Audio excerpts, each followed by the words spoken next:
ਸਤਨਾਮ ਸ਼੍ਰੀ ਵਾਹਿਗੁਰੂ ਜੀ।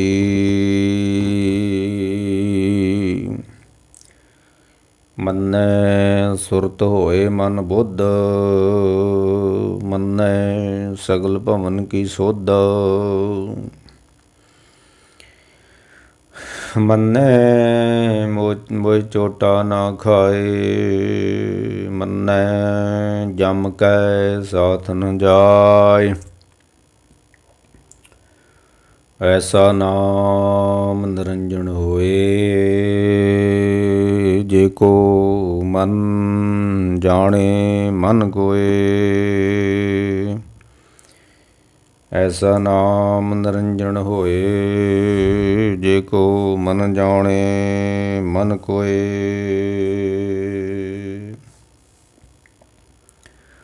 ਵਾਹਿਗੁਰੂ ਜੀ ਕਾ ਖਾਲਸਾ, ਵਾਹਿਗੁਰੂ ਜੀ ਕੀ ਫਤਿਹ। ਧੰਨ ਗੁਰੂ ਨਾਨਕ ਦੇਵ ਸੱਚੇ ਪਾਤਸ਼ਾਹ ਮਹਾਰਾਜ ਦੀ ਜਿਹੜੀ ਪਵਿੱਤਰ ਪਾਵਨ ਬਾਣੀ ਸ਼੍ਰੀ ਜਪਜੀ ਸਾਹਿਬ ਦੇ ਜੀ ਦੀ ਅਸੀਂ ਕਥਾ ਵਿਆਖਿਆ ਗੁਰੂ ਸਾਹਿਬ ਦੀ ਕਿਰਪਾ ਦੇ ਨਾਲ ਬਖਸ਼ੀ ਸਮੱਤ ਦੇ ਮੁਤਾਬਕ ਆਪਾਂ ਕਰ ਰਹੇ ਹਾਂ। 12ਵੀਂ ਅਤੇ 13ਵੀਂ ਪੌੜੀ ਸਾਹਿਬ ਨੇ ਜਿਹਦੇ ਵਿੱਚ ਨਾਮ ਦੀ ਮਹਿਮਾ ਬਿਆਨ ਕੀਤੀ ਹੈ ਕਿ ਜਦੋਂ ਪੂਰਨ ਤੌਰ 'ਤੇ ਕਿਸੇ ਵਿਅਕਤੀ ਦਾ ਮਨ ਪਰਮੇਸ਼ਰ ਦੇ ਨਾਮ ਦੇ ਚਰਨਾਂ ਨਾਲ ਜੁੜ ਜਾਂਦਾ, ਫਿਰ ਮਨ ਦੀ ਜੋ ਅਵਸਥਾ ਹੁੰਦੀ ਹੈ ਉਹ ਬਿਆਨ ਨਹੀਂ ਕੀਤੀ ਜਾ ਸਕਦੀ। ਜਿਹਨੂੰ ਬਚਨ ਆਉਂਦਾ ਕਿ ਤੁਰਿਆ ਅਵਸਥਾ ਕਰੇ ਵਿਖਿਆਨ, ਜਿਹੜੇ 3 ਅਵਸਥਾ ਨੇ ਉਹਦੀ ਤੇ ਵਿਖਿਆਨ ਕੀਤੀ ਜਾ ਸਕਦੀ ਆ। 3 ਅਵਸਥਾ ਕਰੇ ਵਿਖਿਆਨ, ਜਿਹੜੇ 3 ਅਵਸਥਾ ਨੇ ਸਾਡੀਆਂ ਸੁਪਨ, ਜਾਗਤ, ਸਕੋਪਤ ਤੇ ਤੁਰਿਆ।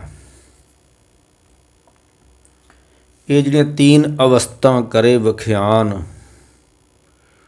ਜਿਹੜਾ ਬੰਦਾ 3 ਗੁਣਾਂ ਦੇ ਵਿੱਚ ਜੀਂਦਾ ਹੈ ਜਾਂ 3 ਅਵਸਥਾ 'ਚ ਜੀਂਦਾ ਹੈ, ਜਾਗਤ, ਸੋਪਤ, ਸੁਪਨ, ਸਕੋਪਤ। ਸਾਡੀ ਸੁਰਤੀ 3 ਅਵਸਥਾ 'ਚ ਜੀ ਰਹਿੰਦੀ ਆ। ਇਹ ਸੁਪਨਿਆਂ 'ਚ ਰਹਿੰਦੀ ਆ, ਫੁਰਨਿਆਂ 'ਚ ਰਹਿੰਦੀ ਆ। ਸੁਪਨ, ਜਾਗਤ ਅਤੇ ਸਕੋਪਤ। ਪਰ ਇਹ ਜਿਹੜੀਆਂ 3 ਅਵਸਥਾ ਨੇ ਇਹਨਾਂ ਬਾਰੇ ਤਾਂ ਕੋਈ ਨਿਰਣਾ ਕਰ ਸਕਦਾ ਹੈ, ਪਰ ਗੁਰੂ ਨਾਨਕ ਸਾਹਿਬ ਕਹਿੰਦੇ ਨੇ ਕਿ 3 ਅਵਸਥਾ ਕਰੇ ਵਿਖਿਆਨ, ਤੁਰਿਆ ਅਵਸਥਾ ਹਰ ਸਤਿਗੁਰ ਤੇ ਜਾਣ। ਜਿਹੜੀ ਚੌਥੀ ਅਵਸਥਾ ਹੈ ਨਾ, ਜਿਹਨੂੰ ਚੌਥਾ ਪਦ ਅਸੀਂ ਕਹਿੰਦੇ ਆ, ਚੌਥੇ ਪਦ ਮੇਂ ਜਨ ਕੀ ਜਿੰਦ, ਉਹ ਬ੍ਰਹਮ ਗਿਆਨ ਦੀ ਅਵਸਥਾ ਹੈ। ਉਹ ਨਾਮ ਦੁਆਰਾ ਜਿਹੜੀ ਪ੍ਰਾਪਤ ਹੁੰਦੀ, ਉਸ ਦਾ ਵਿਖਿਆਨ ਨਹੀਂ ਕੀਤਾ ਜਾ ਸਕਦਾ। ਕਾਗਦ ਕਲਮ ਨਾ ਲਿਖਣ ਹਾਰ, ਕਾਗਦ ਕੋਈ ਨਹੀਂ, ਕਲਮ ਕੋਈ ਨਹੀਂ, ਲਿਖਣ ਵਾਲਾ ਕੋਈ ਨਹੀਂ ਹੈ। ਅਤੇ ਮੰਨੇ ਕਾ ਬੈ ਕਰਨ ਵਿਚਾਰ, ਕਰ ਲੈਣ ਜਿੰਨਾ ਕਰਦੇ ਨੇ, ਨਹੀਂ ਹੋ ਸਕਦਾ। ਉਹ ਇੱਕ ਮਨ ਦੀ ਉਨਮਨੀ ਅਵਸਥਾ ਵਾ। ਕਬੀਰ ਸਾਹਿਬ ਨੇ ਜਿਹਨੂੰ ਕਿਹਾ, ਇਹ ਮਨ ਲੈ ਜੋ ਉਨਮਨ ਰਹੇ, ਤੋ 3 ਲੋਕ ਕੀ ਬਾਤੇ ਕਹੇ, ਮੰਨੇ ਸਗਲ ਭਵਨ ਕੀ ਸੁਧ। ਉਹ ਜਿਹੜੀ ਅਵਸਥਾ ਜਦੋਂ ਬਣ ਜਾਂਦੀ ਆ, ਉਹ ਮਰ ਕਹਿੰਦੇ ਫਿਰ ਉਹਦੇ ਬਿਆਨ ਨਹੀਂ ਕੀਤਾ ਜਾ ਸਕਦਾ। ਪਰ ਫਿਰ ਕੁਝ ਕੁ ਉਹਦੀਆਂ ਨਿਸ਼ਾਨੀਆਂ ਅਗਲੀ ਪੌੜੀ 'ਚ 13ਵੀਂ, 14ਵੀਂ ਅਤੇ 15ਵੀਂ ਕੁਝ ਨਿਸ਼ਾਨੀਆਂ ਉਸ ਅਵਸਥਾ ਦੀਆਂ ਮਹਾਰਾਜ ਨੇ ਬਿਆਨ ਕੀਤੀਆਂ ਨੇ ਕਿ ਮੰਨੈ ਸੁਰਤ ਹੋਵੈ ਮਨ ਬੁੱਧ,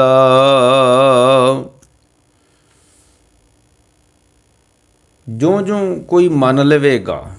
ਪਹਿਲੀ ਦੇ ਮੰਮੇ ਨੰਨੇ ਦੇ ਉੱਤੇ ਲਾਮ ਆ, ਇੱਥੇ ਦਲਾਈਆਂ ਵਾ ਅਗਲੀਆਂ 3 ਪੌੜੀਆਂ 'ਚ। ਉੱਥੇ ਤਾਂ ਜਿਹਨੇ ਮੰਨ ਲਿਆ ਵਾ, ਇੱਥੇ ਜੋ ਕੋਈ ਮੰਨਦਾ ਜਾਊਗਾ ਉਹਦੀ ਅਵਸਥਾ ਚੇਂਜ ਹੁੰਦੀ ਜਾਊਗੀ। ਸਾਹਿਬ ਕਹਿੰਦੇ ਅਗਰ ਕੋਈ ਮੰਨੈ ਸੁਰਤ ਹੋਵੈ ਮਨ ਬੁੱਧ, ਉਹ ਅਚੇਤਪੁਣਾ ਸਾਡੀ ਜ਼ਿੰਦਗੀ ਦਾ ਜਿਹੜਾ ਨਾ ਇਹ ਦੂਰ ਹੋ ਜਾਏਗਾ। ਜਦੋਂ ਸੁਰਤ ਜਾਗ ਜਾਏਗੀ। ਉਹ ਸੁਰਤ ਕੇਵਲ ਸ਼ਬਦ ਨਾਲ ਜਾਗਣੀ ਹੈ, ਨਾਮ ਨਾਲ ਜਾਗਣੀ ਹੈ। ਸਿਮਰ ਸਿਮਰ ਗੁਰ ਸਤਿਗੁਰ ਆਪਣਾ, ਸੋਇਆ ਮਨ ਜਾਗ ਆਈ। ਇੱਕੋ ਸਤਿਗੁਰ ਜਾਗਦਾ, ਹੋਰ ਜਗ ਸੁੱਤਾ ਸਭ ਮੋਹ ਪਿਆਸ। ਸੁਰਤ ਸਾਡੀ ਮੋਹ 'ਚ ਸੁੱਤੀ ਹੋਈ ਹੈ, ਪਰ ਅਸੀਂ ਮਹਿਸੂਸ ਨਹੀਂ ਕਰਦੇ ਇਸ ਨੂੰ। ਜਦੋਂ ਮੋਹ 'ਚ ਸੁਰਤ ਸੌਂ ਜਾਂਦੀ, ਫਿਰ ਸ਼ਬਦ, ਗੁਰੂ ਕਾ ਸ਼ਬਦ ਚੋਟ ਨਹੀਂ ਕਰਦਾ, ਸੁੱਤੀ ਹੈ। ਜਦੋਂ ਬੰਦਾ ਸੌਂ ਜਾਂਦਾ ਨਾ, ਉਹਨੂੰ ਕੋਈ ਆਵਾਜ਼ ਕਈ ਵਾਰੀ ਸੁਣਾਈ ਨਹੀਂ ਦਿੰਦੀ। ਛੋਟੀ ਆਵਾਜ਼ ਤਾਂ ਸੁਣਾਈ, ਜਿਹੜਾ ਬੇਹੋਸ਼ ਸੁੱਤਾ ਹੋਵੇ, ਨਸ਼ਾ ਕਰਕੇ ਸੁੱਤਾ ਹੋਵੇ। ਉਹ ਸਾਡੇ ਇੱਕ ਵਾਰੀ ਰਾਤ ਨੂੰ ਡਿਊਟੀ 'ਤੇ ਸਾਂ, ਅਤੇ ਕੋਈ ਬਹੁਤ ਵੱਡਾ ਖੜਾਕ ਹੋ ਗਿਆ ਬਿਜਲੀ ਘਰ ਦੇ ਅੰਦਰ, ਕੋਈ ਚੀਜ਼ ਫਟ ਗਈ। ਕਰੀਬ 3 ਕਿਲੋਮੀਟਰ ਤੱਕ ਖੜਾਕ ਗਿਆ ਫਟੀ ਹੋਈ ਚੀਜ਼ ਦਾ। ਅਤੇ ਜਿਹੜਾ ਉੱਥੇ ਸਾਡੇ ਨਾਲ ਰਾਤ ਡਿਊਟੀ 'ਤੇ ਸੁੱਤਾ ਸੀ, ਉਹ ਨਸ਼ੇ 'ਚ ਅੰਨਾ ਹੋ ਕੇ ਸੁੱਤਾ ਸੀ।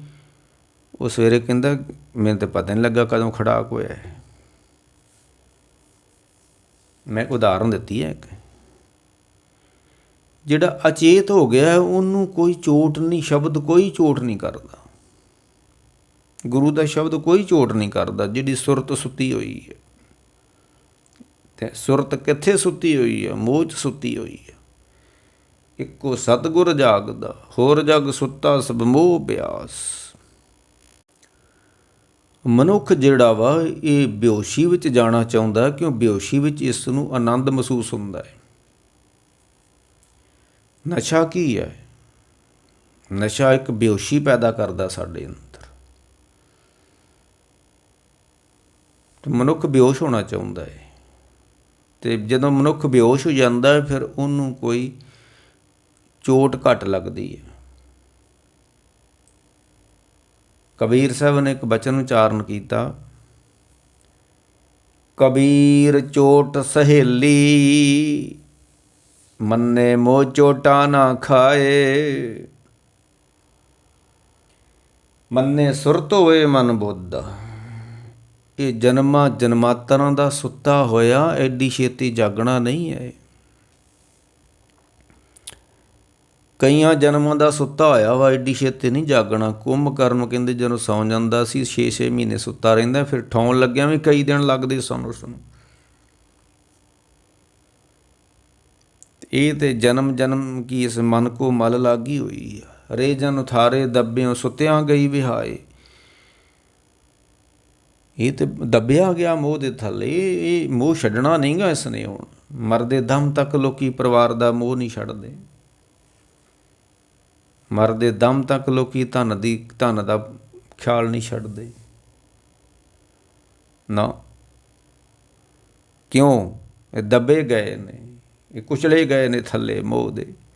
ਰੇਜਨ ਉਥਾਰੇ ਦੱਬਿਓਂ ਸੁੱਤਿਆਂ ਗਈ ਵਿਹਾਏ। ਇਹ ਸਾਰੀ ਜ਼ਿੰਦਗੀ ਮੋਹ 'ਚ ਕੱਟ ਦੋਗੇ। ਗੁਰ ਕਾ ਸ਼ਬਦ ਨਾ ਜਾਗਿਓ, ਮੰਨੇ ਸੁਰਤ ਹੋਵੇ ਮਨ ਬੁੱਧ। ਬੁੱਧ ਮੈਨੇ ਜਾਗਰਤੀ। ਜੇ ਜਾਗਰਤ ਨਹੀਂ ਫਿਰ ਬੁੱਧੂ ਆ। ਅਤੇ ਮਨ ਜਾਗ ਜਾਵੇ, ਸਿਮਰ ਸਿਮਰ ਗੁਰ ਸਤਿਗੁਰ ਆਪਣਾ, ਸੋਇਆ ਮਨ ਜਗਾਈ। ਫਿਰ ਬੁੱਧੂ ਨਹੀਂ, ਫਿਰ ਬੁੱਧ। ਸਮਝ। ਗੁਰ ਕਾ ਸ਼ਬਦ ਨਾ ਜਾਗਿਓ, ਅੰਤਰ ਨਾ ਉਪਜਿਓ ਚਾਓ। ਤੈਨੂੰ ਗੁਰੂ ਦੇ ਸ਼ਬਦ ਦੀ ਆਵਾਜ਼ ਸੁਣਾਈ ਨਹੀਂ ਦਿੱਤੀ, ਅਤੇ ਤੈਨੂੰ ਅੰਦਰ ਕੋਈ ਚਾਅ ਨਹੀਂ ਪੈਦਾ ਹੋਇਆ। ਪਿੰਨੀ ਰਹਿਣੜੀ ਚਮਕਣ ਤਾਰੇ, ਜਾਗਣ ਸੰਤ ਜਨਾ ਮੇਰੇ ਰਾਮ ਪਿਆਰੇ। ਕੋਈ ਚਾਅ ਨਹੀਂ ਪੈਦਾ ਹੋਇਆ ਅੰਮ੍ਰਿਤ ਵੇਲੇ ਤੈਨੂੰ ਗੁਰੂ ਨੂੰ ਮਿਲਣ ਦਾ।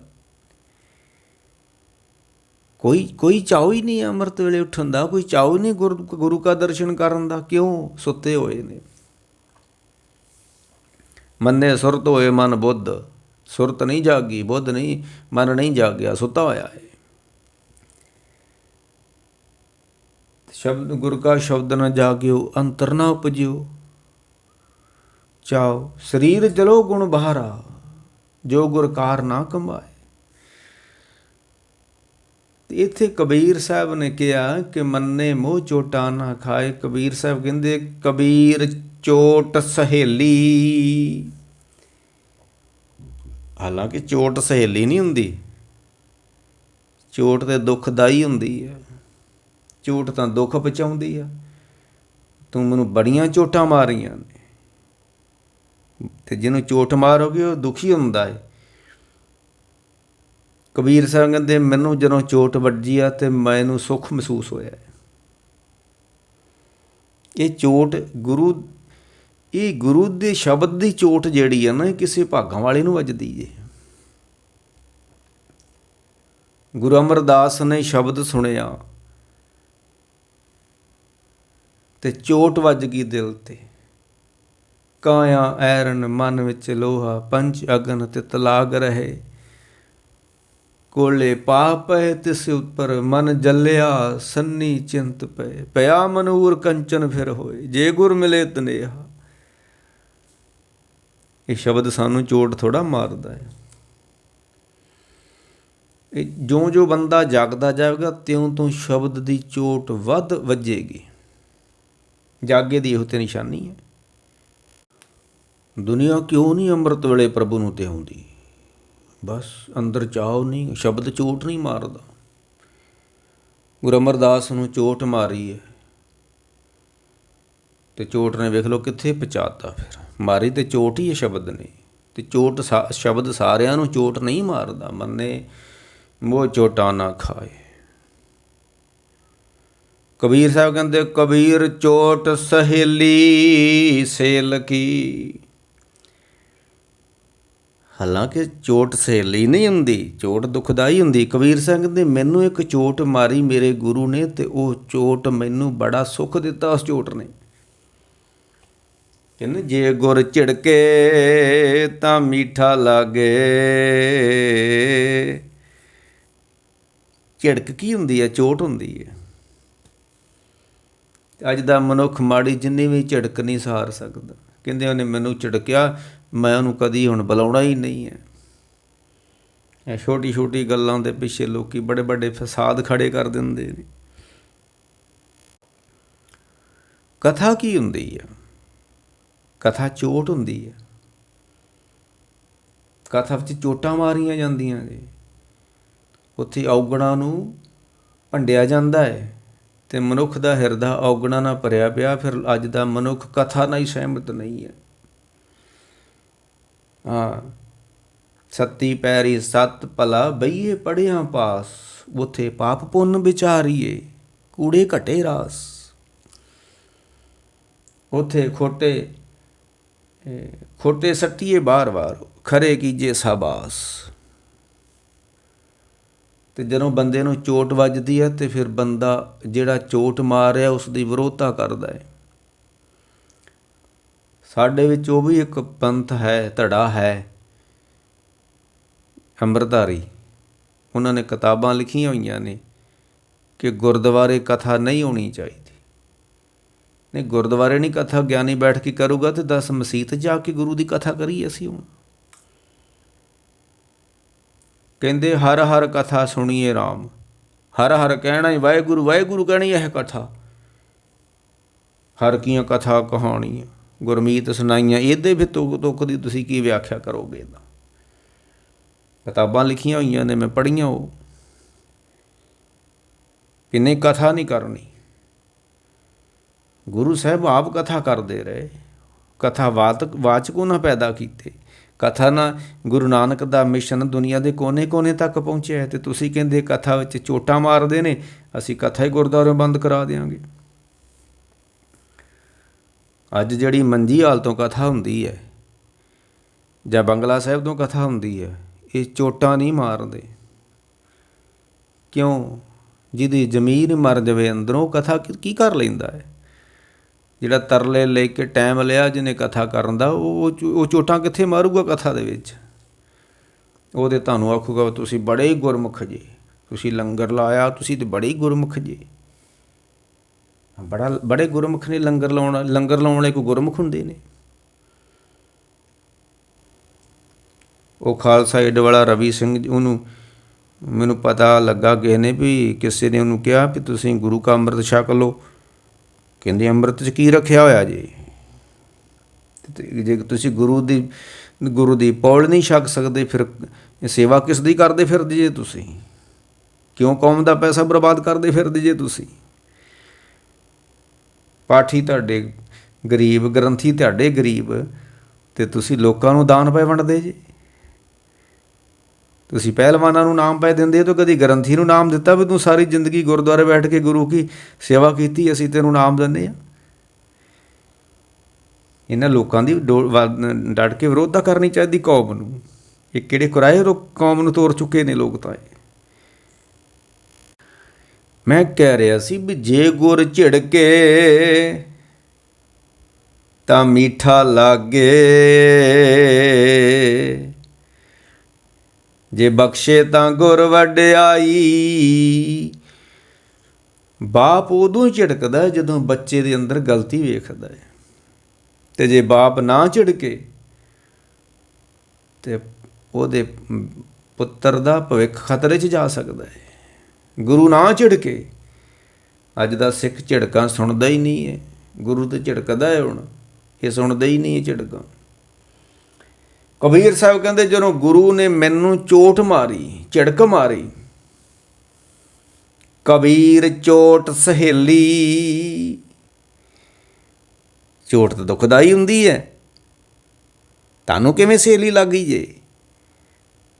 ਚੋਟ ਸਹੇਲੀ, ਸੇਲ ਕੀ? ਸੇਲ ਕਹਿੰਦੇ ਨੇ ਬਰਛੇ ਨੂੰ। ਮੈਨੂੰ ਮੇਰੇ ਗੁਰੂ ਨੇ ਬਰਛੇ ਦੀ ਚੋਟ ਮਾਰੀ ਆ, ਅਤੇ ਬੜੀ ਸੁਹੇਲੀ ਚੋਟ ਵੱਜੀ। ਕਿਉਂ? ਲਾਗਤ ਹੀ ਲੈ ਉਹ ਸਾਸ। ਜਦੋਂ ਲੱਗੀ ਨਾ ਚੋਟ, ਗੁਰੂ ਨੇ ਨਾਮ ਦਾ ਬਰਛਾ ਮਾਰਿਆ, ਜਦੋਂ ਸ਼ਬਦ ਦਾ ਬਰਛਾ ਮਾਰਿਆ, ਜਦੋਂ ਅੱਗੇ ਜ਼ਿਕਰ ਕਰਨਾ ਉਹਨਾਂ ਨੇ ਕਿ ਉਹ ਸੇਲ, ਉਹ ਨੇਜਾ ਕਿਹੜਾ ਸੀ ਜਿਹੜਾ ਮੈਨੂੰ ਗੁਰੂ ਨੇ ਮਾਰਿਆ ਅਤੇ ਬੜਾ ਸੁਹੇਲਾ ਲੱਗਾ। ਅਤੇ ਉਹ ਲਾਗਤ ਹੀ, ਜਦੋਂ ਚੋਟ ਲੱਗੀ ਮੈਨੂੰ, ਲਾਗਤ ਲੈ ਉਹ ਸਾਸ। ਮੇਰੇ ਅੰਦਰ ਜਿਹੜੀ ਕਈ ਸਮੇਂ ਤੋਂ ਸੁੱਤੀ ਹੋਈ ਸੀ ਮੇਰੀ ਸੁਰਤ, ਮੰਨੇ ਸੁਰਤ ਹੋਵੇ ਮਨ ਬੁੱਧ। ਕਈ ਸਮੇਂ ਤੋਂ ਸੁਰਤ ਜਿਹੜੀ ਸੀ ਇਹ ਵਿਸ਼ੇ ਵਿਕਾਰਾਂ ਦੇ ਅਧੀਨ ਹੋ ਕੇ ਸੁੱਤੀ ਹੋਈ ਸੀ, ਬੇਹੋਸ਼ ਪਈ ਸੀ। ਇਹ ਮੋਹ ਦੇ ਅਧੀਨ ਬੇਹੋਸ਼ ਪਈ ਸੀ ਮੇਰੀ ਸੁਰਤ। ਤੇ ਲਾਗਤ ਲੈ ਉਹ ਸਾਸ, ਗੁਰ ਕਾ ਸ਼ਬਦ ਸੁਣਨਾ ਜਾਗਿਓ। ਕਬੀਰ ਸਾਹਿਬ ਕਹਿੰਦੇ ਮੈਂ ਜਾਗ ਗਿਆ। ਗੁਰੂ ਨੇ ਚੋਟ ਮਾਰ ਦਿੱਤੀ ਆ, ਅਤੇ ਮਾਰਦੇ ਮੇਰੇ ਅੰਦਰ ਉਸਾਸ ਪੈਦਾ ਹੋਇਆ, ਉਲਾਸ ਪੈਦਾ ਹੋਇਆ ਪ੍ਰਭੂ ਨੂੰ ਮਿਲਣ ਦਾ, ਸਤ ਸੰਗਤ ਵਿੱਚ ਜਾਣ ਦਾ ਚਾਅ ਪੈਦਾ ਹੋ ਗਿਆ ਜਦੋਂ ਗੁਰੂ ਨੇ ਚੋਟ ਮਾਰੀ ਹੈ। ਅਤੇ ਅੱਗੇ ਉਹਨਾਂ ਨੇ ਜ਼ਿਕਰ ਕੀਤਾ, ਚੋਟ ਸਹਾਰੇ ਸ਼ਬਦ ਕੀ, ਮੰਨੇ ਮੋਹ ਚੋਟਾਂ ਨਾ ਖਾਏ। ਚੋਟ ਸਹਾਰੇ ਸ਼ਬਦ ਕੀ। ਹੁਣ ਸ਼ਬਦ ਦੀ ਚੋਟ ਕਿੱਥੇ ਸਹਾਰੀ ਜਾਂਦੀ ਹੈ? ਕੋਈ ਮਾੜਾ ਜਿਹਾ ਸੱਚ ਬੋਲ ਦਿਓ ਅਤੇ ਅਗਲੇ ਸਟੇਜ ਤੋਂ ਹੀ ਲਾਹ ਦਿੰਦੇ ਨੇ। ਕੋਈ ਮਾੜਾ ਜਿਹਾ ਸੱਚ ਬੋਲ ਦਿਓ, ਕਹਿਣਗੇ ਇਸ ਗ੍ਰੰਥ, ਇਸ ਬਾਬੇ ਨੂੰ, ਇਸ ਕਥਾਵਾਚਕ ਨੂੰ ਮੁੜ ਕੇ ਪਿੰਡ 'ਚ ਨਹੀਂ ਜੇ ਸੱਦਣਾ। ਇਹ ਕਹਿ ਗਿਆ ਸ਼ਰਾਬ ਪੀਣਾ ਮਾੜਾ ਕੰਮ ਆ, ਚੋਟ ਮਾਰੀ ਸ਼ਰਾਬੀਆਂ ਨੂੰ, ਇਹ ਸਾਡੀ ਨਿੰਦਾ ਕਰ ਗਿਆ ਕਹਿੰਦੇ। ਅਸੀਂ ਇਸ ਨੂੰ ਪੁੱਛਣਾ, ਸਾਡੇ ਉਲਟ ਕਿਉਂ ਬੋਲਿਆ ਤੂੰ? ਅਸੀਂ ਤਾਂ ਰੋਜ਼ ਪੀਂਦੇ ਹਾਂ, ਅਤੇ ਗੁਰਦੁਆਰੇ ਨੂੰ ਵੀ ਚਲਾਉਣੇ ਹਾਂ, ਪ੍ਰਬੰਧ ਵੀ ਕਰਦੇ ਹਾਂ ਅਸੀਂ ਤਾਂ, ਇਹ ਚੋਟ ਕਿਉਂ ਮਾਰ ਗਿਆ ਸਾਨੂੰ? ਅਤੇ ਜੇ ਉਹਨਾਂ ਨੂੰ ਕਹਿ ਦੇ ਬੜੀਆਂ ਰੰਗੀਆਂ ਰੂਹਾਂ ਨੇ, ਬੜੇ ਗੁਰਮੁਖ ਨੇ ਜਿਨ੍ਹਾਂ ਨੇ ਮੈਨੂੰ ਸੱਦਿਆ, ਅਤੇ ਲਓ ਲੋਈ ਮਿਲੂਗੀ, ਸਰੋਪਾ ਵੀ, ਅਤੇ ਫੇਰ ਵੀ ਗਾਂਹ ਦਰਸ਼ਨ ਦਿਓ, ਫੇਰ ਕਹਿ ਦੇਣਗੇ। ਅਤੇ ਮਾਰਦੇ ਹੋ ਚੋਟ ਕੋਈ, ਤੁਸੀਂ ਸਿੱਖ ਹੋ ਕੇ ਸ਼ਰਾਬ ਪੀਂਦੇ ਹੋ, ਗੁਰਦੁਆਰੇ ਨੂੰ ਪ੍ਰਬੰਧ ਚਲਾਉਣ ਵਾਲੇ ਹੋ ਤੁਸੀਂ ਸ਼ਰਾਬ ਪੀਂਦੇ ਜੇ, ਗੁਰਦੁਆਰੇ ਦਾ ਪ੍ਰਬੰਧ ਚਲਾਉਣ ਵਾਲੇ ਹੋ ਤੁਸੀਂ ਨਿਤਨੇਮ ਜੇ ਕਰਦੇ ਅੰਮ੍ਰਿਤ ਵੇਲੇ, ਮਾਰਦੇ ਚੋਟ ਇਹਨਾਂ ਨੂੰ, ਨਹੀਂ ਵੜਨ ਦੇਣਗੇ ਮੁੜ ਕੇ ਤੁਹਾਨੂੰ ਗੁਰਦੁਆਰੇ ਦਾ। ਚੰਦਾ ਦੇਤੇ ਹੈ ਮਸੀਤ ਮੇਂ, ਮਦਰਾ ਪੀਤੇ ਹੈ ਮੈਂ ਖਾਨੇ ਮੇ, ਚੰਦਾ ਵੀ ਦਿੰਦੇ ਨੇ ਗੁਰਦੁਆਰੇ, ਪਰਚੀਆਂ ਵੀ ਕਟਾਉਂਦੇ ਨੇ, ਮਦਰਾ ਵੀ ਪੀ ਲੈਂਦੇ ਨੇ। ਚੰਦਾ ਦੇਤੇ ਹੈ ਮਸੀਤੋਂ ਮੇਂ, ਮਦਰਾ ਪੀਤੇ ਹੈ ਮੈਂ ਖਾਨੇ ਮੇਂ, ਤਾਂ ਕਿ ਸ਼ੈਤਾਨ ਔਰ ਭਗਵਾਨ ਦੋਨੋਂ ਖੁਸ਼ ਰਹਿਣ। ਅਤੇ ਜਦੋਂ ਇਹ ਦੋਵਾਂ ਨੂੰ ਖੁਸ਼ ਕਰਨਾ ਚਾਹੁੰਦੇ ਨੇ, ਅਤੇ ਜਦੋਂ ਕੋਈ ਚੋਟ ਮਾਰੂਗਾ ਇਹ ਫਿਰ ਲੋਕ ਉਸ ਦੀ ਵਿਰੋਧਤਾ ਕਰਨਗੇ। ਕਬੀਰ ਸਾਹਿਬ ਕਹਿੰਦੇ ਮੈਨੂੰ ਜਿਹੜੀ ਚੋਟ ਵੱਜੀ ਆ ਨਾ, ਮੇਰੀ ਚੋਟ ਨੇ ਮੈਨੂੰ ਸੁਧਾਰ ਦਿੱਤਾ। ਬਾਬਾ ਫਰੀਦ ਜੀ ਨੇ ਇੱਕ ਉਦਾਹਰਨ ਦਿੱਤੀ ਆ, ਅੱਜ ਅਸੀਂ ਵਿਆਖਿਆ ਕਰ ਰਹੇ, ਮੰਨੇ ਮੋਹ ਚੋਟਾ ਨਾ ਖਾਏ। ਉਹਨਾਂ ਨੇ ਇੱਕ ਉਦਾਹਰਣ ਦਿੱਤੀ ਹੈ। ਉਹ ਕਹਿੰਦੇ ਫਰੀਦਾ ਦਰ ਦਰ ਵਾਜੇ ਜਾਏ ਗਏ। ਜਿਹੜੇ ਰਾਜਿਆਂ ਦੇ ਮਹਿਲ ਹੁੰਦੇ ਸੀ, ਵੱਡੇ ਦਰਵਾਜ਼ੇ ਹੁੰਦੇ ਸੀ, ਉਹਨਾਂ ਦੇ ਬਾਹਰ ਇੱਕ ਘੜਿਆਲ ਬੱਧਾ ਜਾਂਦਾ ਸੀ। ਉਦੋਂ ਘੜੀਆਂ ਨਹੀਂ ਸੀ ਹੁੰਦੀਆਂ, ਟਾਈਮ ਪੀਸ ਨਹੀਂ ਸੀ ਹੁੰਦੇ, ਘੜਿਆਲ ਹੁੰਦਾ ਸੀ ਅਤੇ ਉਸ ਨੂੰ ਇੱਕ ਪੈਰ ਬਾਅਦ ਉਹਨੂੰ ਖੜਕਾ ਦਿੱਤਾ ਜਾਂਦਾ ਸੀ, ਉਸ 'ਤੇ ਇੱਕ ਚੋਟ ਮਾਰੀ ਜਾਂਦੀ ਸੀ।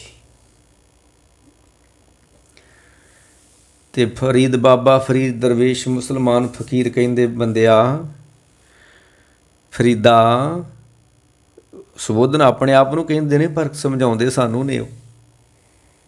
ਫਰੀਦਾ ਦਰ ਦਰਵਾਜੇ ਜਾਏ ਕੈ, ਕਿਉਂ ਡਿਠੋ ਘੜਿਆਲ। ਕਿਉਂ ਮੈਨੇ ਕਦੀ, ਤੂੰ ਕਦੀ ਉਹ ਘੜਿਆਲ ਡਿੱਠਾ ਨਹੀਂ ਹੈ, ਵੇਖਿਆ ਨਹੀਂ ਹੈ। ਜਿਹਨੇ ਡਿੱਠੇ ਸੱਚੇ ਪਾਤਸ਼ਾਹ, ਡਿੱਠੇ ਸਭੇ ਥਾਮ। ਡਿੱਠੋ ਮੈਨੇ ਤੱਕਣਾ, ਡਿੱਠੇ ਸਭੇ ਥਾਮ ਨਹੀਂ ਤੁਧ ਜੇ। ਕਿਉਂ ਡਿੱਠੋ, ਕਦੀ ਤੂੰ ਵੇਖਿਆ ਨਹੀਂ ਹੈ ਉਸ ਨੂੰ, ਉਹ ਘੜਿਆਲ। ਕਿਉਂ ਡਿੱਠੋ ਘੜੀਆਲ।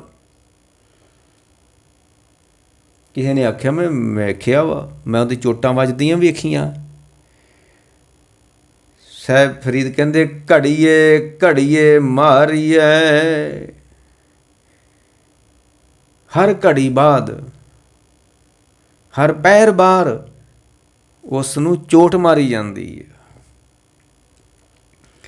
ਘੜੀਏ ਘੜੀਏ ਮਾਰੀਏ, ਘੜੀ ਹੁੰਦੀ 24 ਮਿੰਟਾਂ ਦੀ, 64 ਘੜੀਆਂ ਨੇ 24 ਘੰਟਿਆਂ 'ਚ, ਅਤੇ ਕਰੀਬ ਕੋਈ 22-23 ਮਿੰਟ ਦੀ ਇੱਕ ਘੜੀ ਬਣਦੀ ਆ। ਅਤੇ ਪਹਿਰੇਦਾਰ ਇੱਕ ਘੜੀ ਬਾਅਦ ਘੜਿਆਲ 'ਤੇ ਚੋਟ ਮਾਰਦਾ ਹੈ। ਘੜੀਏ ਘੜੀਏ ਮਾਰੀਏ, ਪੈਰੀ ਲੈ ਸਜਾਏ। ਹਰ ਪੈਰ ਬਾਅਦ, ਹਰ ਘੜੀ ਬਾਅਦ ਉਹਨੂੰ ਸਜ਼ਾ ਮਿਲਦੀ ਹੈ। ਕਿਸ ਦੀ ਸਜ਼ਾ ਮਿਲਦੀ ਹੈ? ਉਸ ਨੂੰ ਚੋਟ ਵੱਜਦੀ ਹੈ। ਅਤੇ ਬਾਬਾ ਫਰੀਦ ਕਹਿੰਦੇ ਬੰਦਿਆ, ਸੋ ਹੇੜਾ, ਹੇੜਾ ਕਹਿੰਦੇ ਨੇ ਸਰੀਰ ਨੂੰ। ਸੋ ਹੇੜਾ ਘੜਿਆਲ ਜਿਉਂ। ਇਹ ਬੰਦਿਆ ਤੇਰਾ ਸਰੀਰ ਵੀ ਇੱਕ ਘੜਿਆਲ ਵਾ। ਸੋ ਹੇੜਾ ਘੜਿਆਲ ਜਿਉਂ, ਦੁਖੀ ਰਹਿਣ ਵਿਹਾਏ।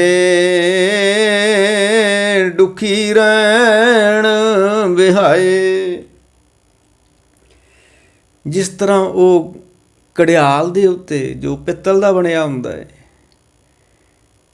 ਘੜੀ ਬਾਅਦ ਚੋਟ ਵੱਜਦੀ ਆ, ਅਤੇ ਬੰਦਿਆ ਇਸੇ ਤਰ੍ਹਾਂ ਤੇਰੇ ਸਰੀਰ ਨੂੰ ਵੀ ਸਾਰੀ ਜ਼ਿੰਦਗੀ ਚੋਟਾਂ ਵੱਜਦੀਆਂ ਨੇ।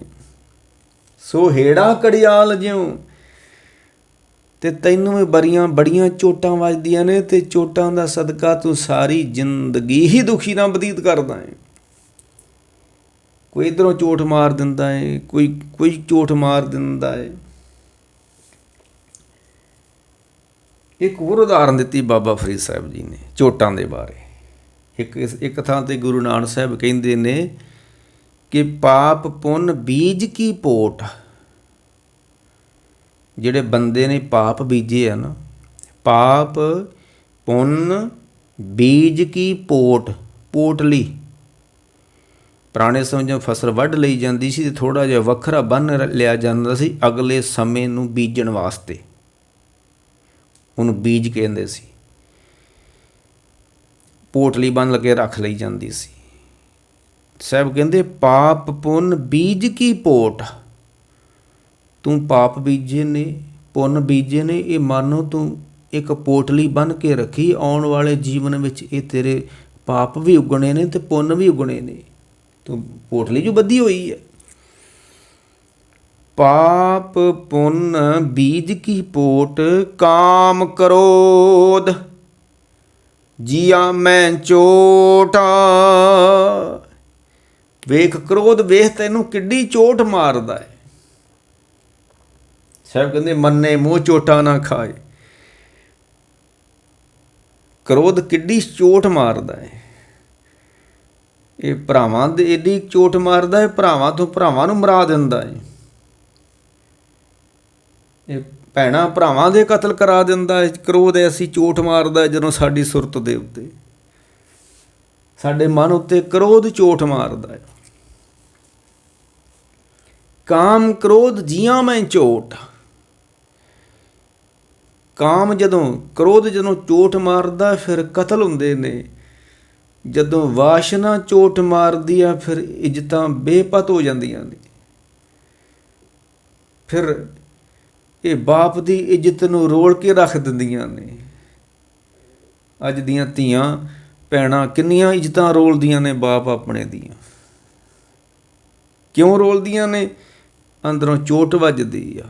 ਉਛਲਿਆ ਕਾਮ ਕਾਲ ਮਤ ਲਾਗੀ ਤੋ ਆਣ ਸਖਤ ਗਲ ਬੰਨ੍ਹਿਆ। ਉਛਾਲਾ ਮਾਰਦਾ ਹੈ ਅੰਦਰੋਂ, ਅੰਦਰੋਂ ਚੋਟ ਮਾਰਦਾ ਹੈ ਕਾਮ।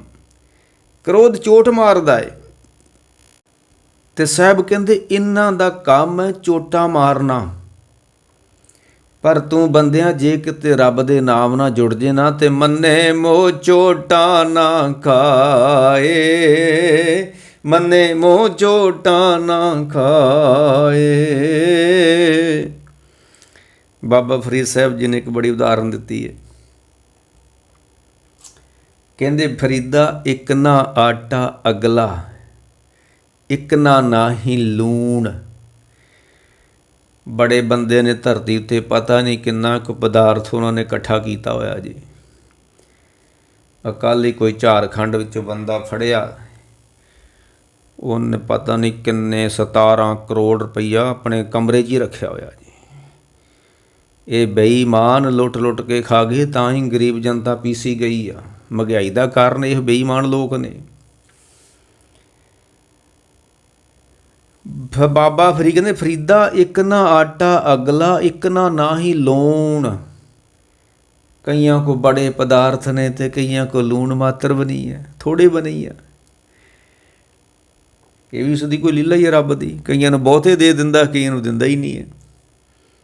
ਇੱਕ ਨਾ ਖਾਵੇ ਬਖਸ਼ੇ ਤੋਟ ਨਾ ਆਵੇ, ਇੱਕ ਨਾ ਫੱਕਾ ਪਾਇਆ ਜੀ। ਉਹ ਫੱਕਾ ਪੁਰਾਣੇ ਸਮੇਂ 'ਚ ਜਦੋਂ ਕਣਕ ਵੱਢਦਿਆਂ ਅਖੀਰ 'ਤੇ ਕਹਿੰਦੇ ਅੱਜ ਫੱਕਾ ਛੱਡਣਾ ਅਸੀਂ, ਫੱਕਾ ਪਾਓ ਸਾਨੂੰ। ਥੋੜ੍ਹੀ ਜਿਹੀ ਚੀਜ਼ ਨੂੰ ਫੱਕਾ ਬੋਲਿਆ ਜਾਂਦਾ ਸੀ।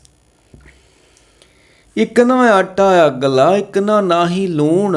ਅੱਗੇ ਗਏ ਸੰਜਾਪ ਸਨ, ਚੋਟਾਂ ਖਾਸੀ ਕੌਣ, ਚੋਟਾਂ ਖਾਸੀ ਕੌਣ।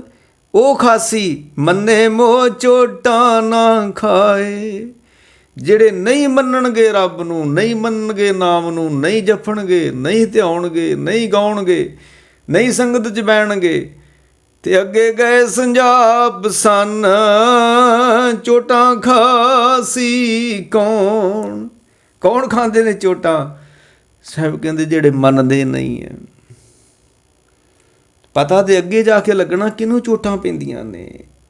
ਇੱਕ ਨਾ ਆਟਾ ਅਗਲਾ, ਇੱਕ ਨਾ ਨਾਹੀਂ ਲੂਣ। ਅੱਗੇ ਗਏ ਸੰਜਾਪ ਸਨ, ਚੋਟਾਂ ਖਾਸੀ ਕੌਣ। ਜੇ ਬੰਦਿਆਂ ਤੂੰ ਸਾਰੀ ਜ਼ਿੰਦਗੀ ਧਨ ਪਦਾਰਥਾਂ 'ਤੇ ਲਾ ਦਿੱਤੀ ਨਾ, ਤੇ ਇੱਥੇ ਜ਼ਿੰਦਗੀ 'ਚ, ਇਸ ਜ਼ਿੰਦਗੀ ਵਿੱਚ ਵੀ ਤੂੰ ਚੋਟਾਂ ਖਾਣੀਆਂ ਵਾ। ਤੇ ਅੱਗੇ ਤੇ ਚੋਟਾਂ ਦਾ ਪਤਾ ਹੀ ਨਹੀਂ ਕਿੰਨੀਆਂ ਕੁ ਪੈਣੀਆਂ ਹੋਈਆਂ ਨੇ। ਇਸ ਕਰਕੇ ਸਾਹਿਬ ਕਹਿੰਦੇ ਮੰਨੇ ਮੋਹ ਚੋਟਾਂ ਨਾ ਖਾਏ, ਮੰਨੇ ਮੋਹ ਚੋਟਾਂ ਨਾ ਖਾਏ।